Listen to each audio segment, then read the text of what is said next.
এই মসজিদে যদি জাকাত ফেদরার টাকা না চলে, তোর মতো বেনামাজি দাড়ি চাচা চিটিং বাজের টাকা মসজিদে কি করে চলে?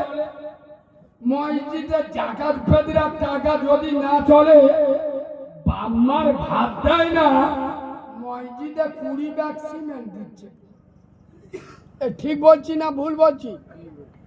এই বাবু, আপনাদের এখানে মসজিদে ইফতার দেয়? ইফতার রমজান মাসের সিস্টেম চালু আছে যে এক একদিন এক একজন ইফতার দেবে। হ্যাঁ, করিমুডে ইমাম সাহেব শুক্রবার লিখতেছে কে কবে ইফতার দেবে।